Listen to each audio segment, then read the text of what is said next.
Este programa es patrocinado por Guía Logística, una red de especialistas a su disposición. Mientras que a los 33 años muchos jóvenes sueñan con tener su propia empresa, el protagonista de esta semana tiene 33 años, acaba de ser papá por segunda vez y también es el dueño de su segunda empresa. Vendió la primera en Madrid y después se expande al otro lado del océano. ¿Qué país elige? ¿Cuáles son sus mentores? De todo esto conversamos esta semana en el video podcast de Todo Logística. Espero que lo disfrutes tanto como nosotros. Buenos días, José. Muchas gracias por este espacio para Todo Logística. Buenos días, Mario. Encantado de estar aquí. Simplemente para la audiencia, ¿desde dónde estás hablando ahora con nosotros? Pues estoy en Madrid. Ahora mismo me ha pillado todo el tema del coronavirus y llevo confinado unos meses por aquí. Así que no he podido ir a Uruguay, lamentablemente. Está correcto. Contanos en un resumen, un speech de elevador que como todo emprendedor tiene siempre preparado. En pocas palabras, ¿quién es José Pombo? Bueno, José Pombo es una persona que estudió Administración y Dirección de Empresas y Derecho, que se ha especializado siempre en el sector finanzas y en el sector inmobiliario. Y bueno, muy inquieto siempre por emprender, por crear cosas nuevas. Me gusta el cambio y los retos que eso implica, ¿no? Y siempre estoy buscando oportunidades de hacer servicios que ya existen en otros sitios o servicios innovadores en lugares donde yo creo que se necesitan y pueden jugar un papel importante para mejorar cómo funcionan las cosas en aquellos sitios. Básicamente, eso es. ¿Te llamó la atención de la industria del autoalmacenaje? Contanos un poquito qué es lo que te atrapó de esto.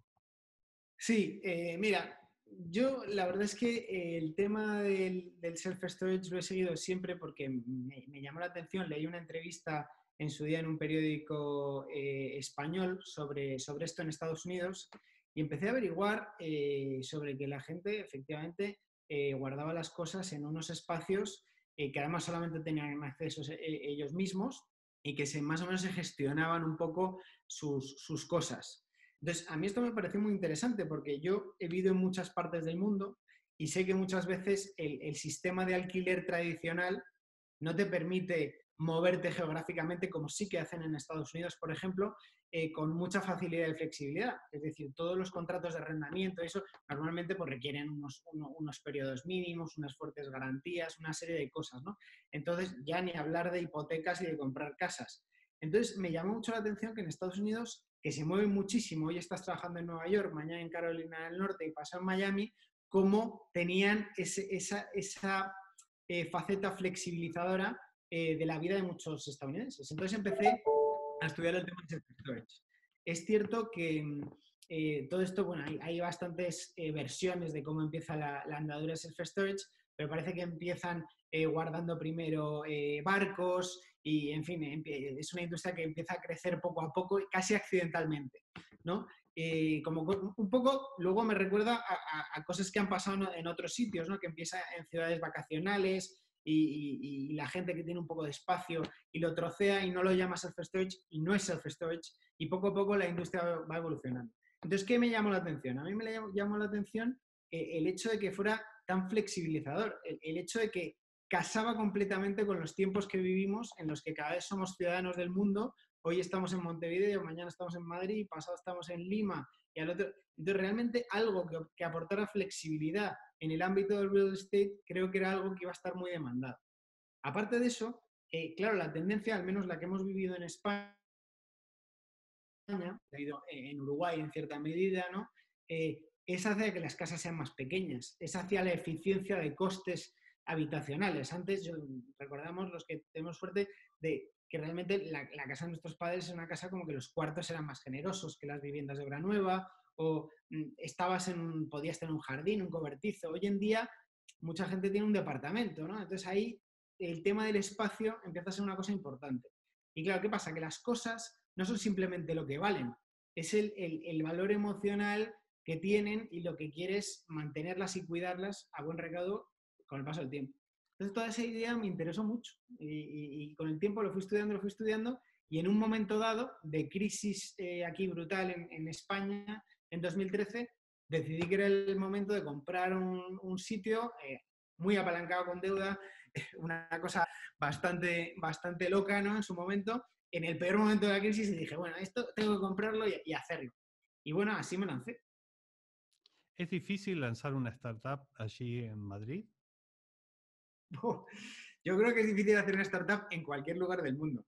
Quiero decir, cualquier persona que emprenda sabe que salvo que emprendas con todas las comodidades del mundo de la mano de un venture capital, que para lo cual tienes que tener un track record y una cosa importante, vas con poco dinero a suplir muchas facetas, ¿no? Es decir, tienes que ocuparte de la parte legal, ocuparte de la parte laboral, ocuparte de la parte de marketing, ocuparte de lo que es general management.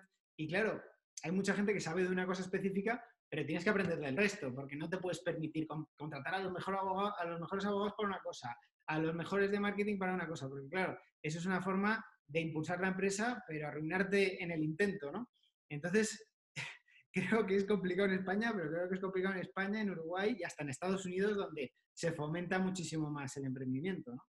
Sin duda que el papel de los mentores es fundamental en esto. Te quiero preguntar, sé que tu padre es un mentor clave ahí. Coméntame quiénes son, aparte de tu papá, dejándolo ahora de lado, ¿quiénes han sido los otros mentores para ti? Bueno, la verdad es que, quitando a mi padre, que efectivamente ha sido un mentor muy cercano, he leído mucho, es decir, he tenido mucho mentor distante. Es decir, me gusta leer muchísimo libros, bueno, aquí veréis bastantes, pero el libro de business sobre Richard Branson, Steve Jobs, incluso Trump, porque creo que hay cosas que tiene que no están mal en cuanto a la negociación. Luego también estuve brevemente en una institución financiera donde también aprendí bastante de mis jefes, en RICS, que no sé si lo conocéis, pero en el mundo inmobiliario es el Royal Institution of Chartered Surveyors y viene a ser una institución que intenta elevar al más alto la profesionalidad dentro del sector inmobiliario y ahí sí que he tenido mentores tipo el señor Manuel Mayo y demás que me ayudó a sacar el título. Y luego, la verdad es que en Uruguay no puedo dejar de mencionar un colaborador cercano que tenemos, que es Leonardo Hughes, que la verdad es que es director general del centro de Simplebox y en todo lo que es adaptarnos a lo local ha sido clave. José, te quería preguntar, ya que mencionas ahora a Uruguay, en tu expansión, la empresa está en Madrid y decide abrir fuera de todos los mercados posibles que hay, que son muchos, elige Uruguay y Montevideo. Contanos un poquito qué pasaba por tu cabeza cuando fuiste analizando los distintos lugares o cómo se da que esta expansión transcurre allí. No, te cuento porque es gracioso. En España, cuando decidimos abrir en Uruguay, ya habíamos vendido la rama española de Simplebox, que fue muy bien, pero la habíamos vendido ya en Family Office. ¿Qué pasa? Esto ocurre el contrario. Nosotros íbamos a abrir en Montevideo al principio y dijimos, bueno, vamos a aprovechar este momento de crisis español, que además es un mercado que conocemos muy bien, el español, y vamos a abrir aquí, vamos a aprender, vamos a hacer las cosas de cerca, ¿no? Yo vivo en Madrid hoy por hoy, entonces para mí era mucho más sencillo estar en Madrid que en Uruguay en un momento dado. Entonces abrimos Madrid y empezamos a aprender, no solamente a nivel España, sino a nivel Europa, nos empezamos a juntar con otros players de Europa y a pesar de que nosotros siempre hemos sido muy pequeños, porque lo hemos sido, siempre nuestra vocación de aprendizaje ha sido global, europea y con una vocación de ser una empresa, acabar siendo una empresa grande. Entonces luego cuando nos fue bien en España, pero decidimos vender porque había un punto de expansión en el que estábamos capados o íbamos a tener que realmente armar un fondo de inversión muy importante, volvimos y dijimos, oye, vamos a centrarnos en la idea original que es Uruguay. ¿Y por qué Uruguay? Uruguay porque llevamos ahí, mi padre lleva ahí, vive ahí y es ciudadano uruguayo y oriental, por así decirlo. Y la verdad es que lleva ahí desde 2006. Entonces, para mí Uruguay es como mi casa también en muchas cosas, ¿no? Mi casa fuera de casa, por así decirlo. Entonces, son los dos mercados que me he planteado, entre lo que decías. Hay muchos mentores, unos de ellos que sigo bastante, que siempre dicen que tienes que actuar de una manera local y el conocimiento local es un grado, ¿no? Y yo que conozco, ni siquiera es que conozca España genial o Uruguay genial, conozco Madrid y Montevideo y creo que eran los dos sitios lógicos donde hacer esto, Madrid y Montevideo, que es donde me he desarrollado profesionalmente y me he desarrollado personalmente. Compara un poco Madrid y Montevideo, ventajas y desventajas de una y otra, en un par de minutos. Oh, no sé, Montevideo es, no sé cómo decirte, Montevideo es más tranquilo, lo cual es muy bueno en ciertos aspectos. Por otro lado, a veces es un poco frustrante para el que quiere correr mucho, porque a veces las cosas tardan y tiene sus cosas. En Madrid también, ¿eh?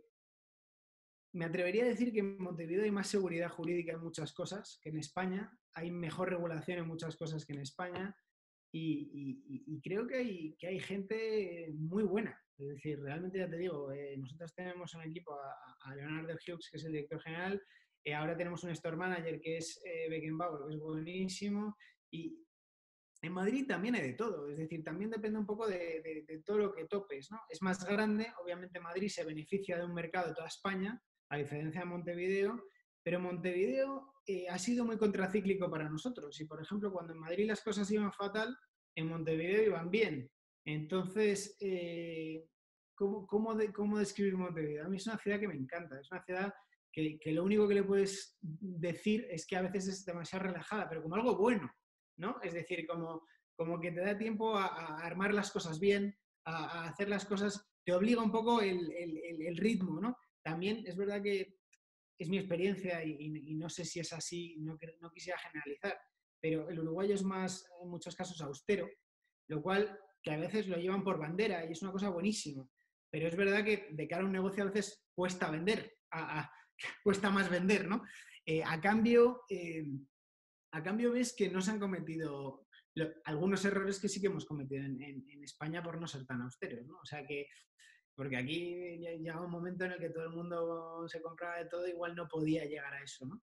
Entonces, yo creo que los españoles tienen mucho que aprender de los uruguayos y que los españoles también tienen cosas que enseñar a los uruguayos, ¿no? Es una cosa que yo creo que estamos hermanados. Yo me siento como en casa en Uruguay, porque realmente es la misma cultura, con ligeros matices, y es un tema quizás de escala, nada más. José, nosotros tenemos muchos clientes en que los jóvenes pasan a trabajar en las empresas, en los proyectos de sus padres. Y muy poquitos casos donde es al revés, que el de la idea sea el joven y después sea el padre el que se sume. Contanos un poquito cómo fue eso de convencer a tu padre y cómo es trabajar actualmente con tu padre. En tu Bueno, propio eso proyecto, tiene ¿no? truco. El tema es que no, estamos de acuerdo. En este caso sí que es mi proyecto, aunque es cierto que ayuda y es socio, con lo cual no sería justo llamarlo mi proyecto. Es verdad que es una idea que surge en España y que surge por mi parte. Pero esto es uno de tantos proyectos que tenemos. Es decir, el que se ha sumado y el que se ha adherido he sido yo, como es lógico que no podía ser de otra manera, ¿no?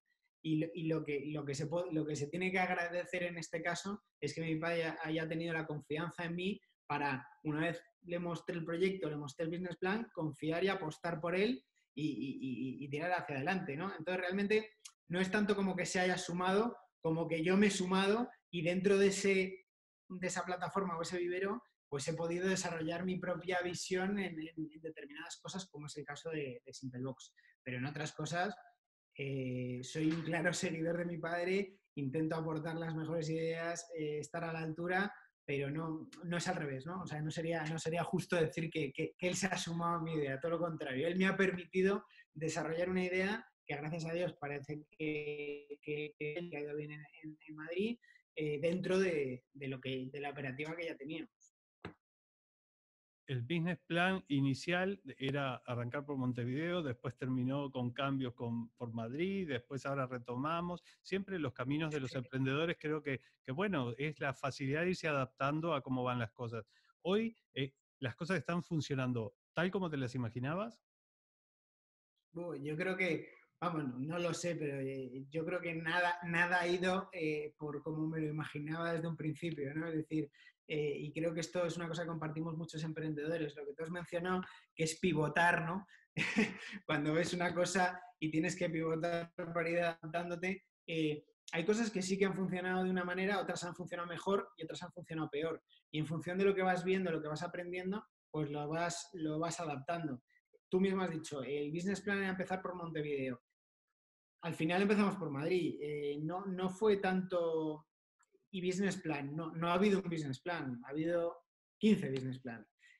El final más o menos se está cumpliendo porque, claro, ahora al reabrir en Montevideo ya iba con otra experiencia, iba con 8 años de estar en esta industria, he sido consejero en una junta de la Asociación Española Self-Storage, está vinculado a la industria a nivel europeo y está tratando con players como Big Yellow o cosas estas sin hacer nada con ellos, pero tratando y conociendo a sus CEOs y gente muy potente y que observándoles puedes aprender mucho, ¿no? Entonces, la verdad es que nada se ajusta, yo creo, a lo que planeas. Lo importante es que en el business plan las cosas tengan sentido, los márgenes sean claros, se vean y sea una idea que desde el inicio no es descabellada. Luego la tendrás que ir adaptando para ir supliendo lo que no te funciona e ir mejorando lo que sí que funciona. Te pido que nos comentes para toda la audiencia qué fue vender la empresa, o sea, cómo se vende la empresa y qué sentiste al desprenderte de algo que habías creado tú. Pues la verdad es que pena, porque bueno, vender la empresa, nosotros creíamos que en ese momento tenía sentido vender y creo que vendimos un muy buen producto, ¿eh? O sea, que siempre se lo he dicho a los que lo compraron y creo que están de acuerdo. Eh, pero era un tema de realmente en este negocio tienes que tener un volumen. Es decir, este negocio no es para meterte en 2 centros. En este negocio tienes que tener una vocación de tener más de 6 o 7 centros. ¿Y qué pasa? Que en Simplebox nosotros no creemos en el negocio como leasehold, que sería alquilando el inmueble y haciendo el negocio. Nosotros creemos como freehold, es decir, que el que explota sea o tenga cierto control sobre la propiedad del inmueble. Entonces, claro, para expandirnos en España, cuando ya empezamos a levantar la vista y vimos, bueno, vamos a intentar crecer, los volúmenes que necesitábamos de capital requerían la creación de un fondo. Entonces, claro, no sentí una tristeza brutal porque fue una decisión lógica, razonable y que no había otra mesura. Es quiero seguir siendo el capitán de mi barco, quiero ser cabeza de ratón o cola de león. Y decidí ser cabeza de ratón. Decidimos hacerlo en Montevideo, de momento a una escala pequeña, pero ahí tenemos grandes planes para hacer en lo que creemos, pues tener 3, 4, 5 centros de una envergadura potente. Y ahí creemos que lo podemos tener. En España en ese momento dado, tanto por la competencia que había como por el precio por metro cuadrado de determinados inmuebles, se complicaba mucho el asunto. Y además es que anticipábamos un poco la crisis política en la que nos estamos sumiendo, ¿no?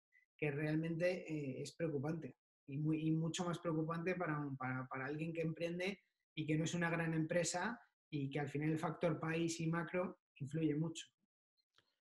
Al hablar de que es un modelo de negocio que se precisan tener varios centros, es para poder distribuir los costos fijos, supongo. Y la pregunta es, ¿qué papel juega la tecnología? Porque sé que hoy con esto del autoalmacenaje, la tecnología puede llegar prácticamente a que sea un autoservicio casi sin personal, Sí. ¿es correcto? Eso tiene trampa porque, de hecho, una de las ideas originales que teníamos era operar varios centros con un solo equipo en España, ¿eh?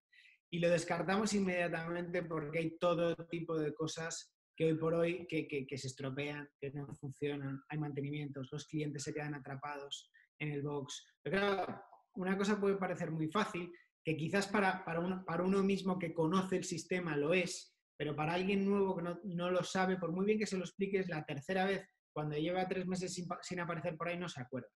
Entonces, se estropea una puerta, no se cierra bien el lock, los locks eléctricos son no caros, absurdamente caros, se estropean los programas a medida tienen todo tipo de problemas y de fallas. Entonces, lo de la tecnología está muy bien, pero realmente luego tienes que ver el día a día y tienes que ver cómo se adapta el cliente a esa tecnología. Y si en Estados Unidos, que lo están intentando automatizar a muerte, no han sido capaces de hacer determinadas cosas, en mercados como el español o el uruguayo es más difícil. Es más, en el uruguayo es que estamos en un punto anterior. En el uruguayo estamos en un punto en el que la inmensa mayoría de la población desconoce que existe el servicio. Y eso lo he vivido en España.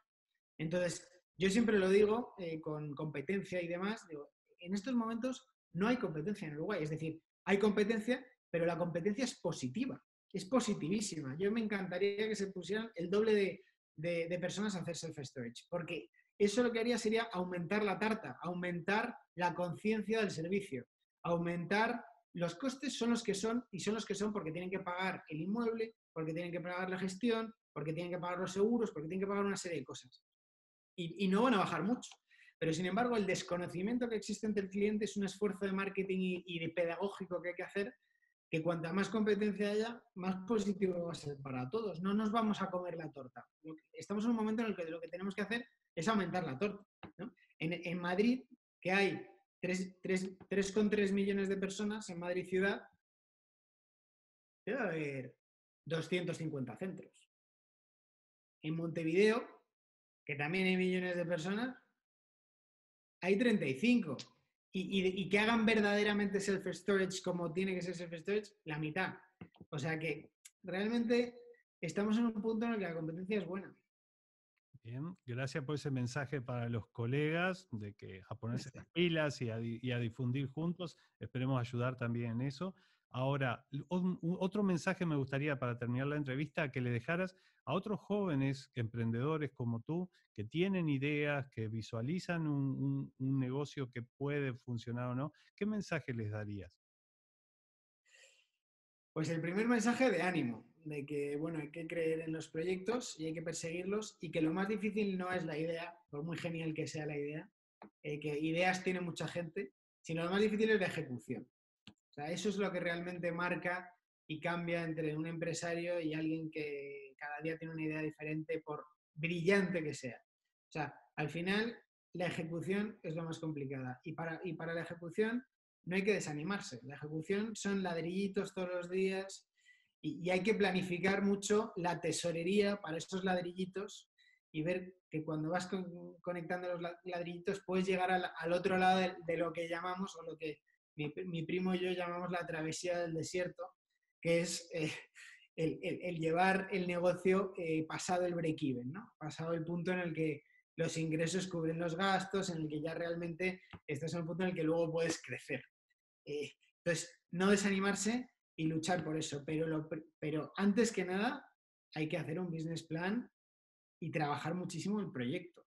Es decir, si tú no tienes un proyecto muy trabajado desde el punto de vista de diseño, muy limado desde el punto de vista de planificación, aunque luego tengamos que hacer mil cambios, como hemos dicho, o haya que hacer 10 business plan, da igual. Cada euro que tú inviertas en un business plan, cada minuto que inviertas en un business plan, son 5 euros o horas que te vas a ahorrar de corregir errores y de pagar cosas que podías haber dirimido y resuelto desde un plano conceptual, ¿no? Entonces, hay cosas que es ánimo, pero hay otras cosas que es que hay que pensarlo bien. Es decir, hay cosas que hay que dirimir antes de lanzarse a emprender, porque está muy bien animar a todo el mundo a emprender, pero antes hay que poner el trabajo para emprender con cierta seguridad, dentro de que el emprendimiento es de lo más riesgoso que hay, ¿no? Pero bueno, ese sería el mensaje. José, muchísimas gracias por estas palabras. Sé que estás ahora en una etapa de ser reciente papá por segunda vez. Mucha suerte en todo esto y muchas gracias por tu tiempo. No, gracias a ti. Un placer. Un abrazo.